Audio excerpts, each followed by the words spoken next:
Cardinal Donald Worrell, Archbishop of Washington, has dropped out of the World Meeting of Families in Dublin, Ireland this week. He's embroiled in two major sexual abuse scandals. The first has to do with his predecessor, Theodore McCarrick. The second one dates back to his time as Bishop of Pittsburgh from 1988 to 2006. Correspondent Jason Calvi reports at the Archdiocese of Washington headquarters. Good evening, Jason.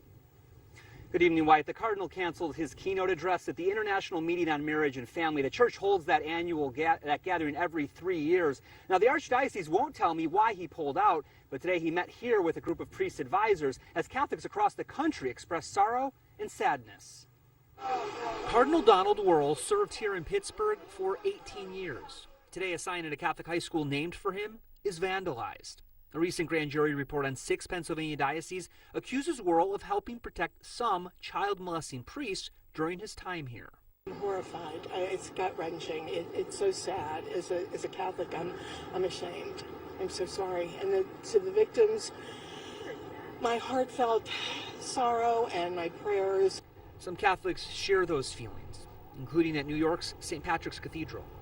So it's difficult for us to digest that, but the church is holy but full of sinners.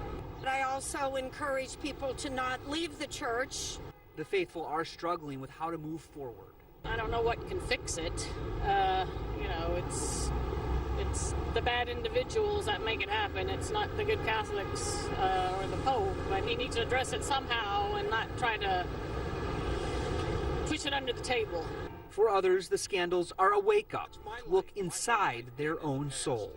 Am I somebody that I can face my God at the end and say, here I am, I'm very happy with the type of life? I think this is a wake-up call for many Catholics throughout the world. The devil exists everywhere, and unfortunately he penetrates into the Catholic Church at times, and we got to pull our weeds and purify ourselves just as Jesus tells us to. Now, some Catholics say they want change, and until they see it, they're going to stop donating to dioceses. They say that will send a strong message to bishops. But a word of caution from Edward Peters. He's a prominent canon lawyer who teaches at Sacred Heart Major Seminary in Detroit. He says he wants to warn people, he cautions them against punishing the church and her children for the actions of a few bad priests. Wyatt? Correspondent Jason Calvi reporting in Washington. Thanks, Jason.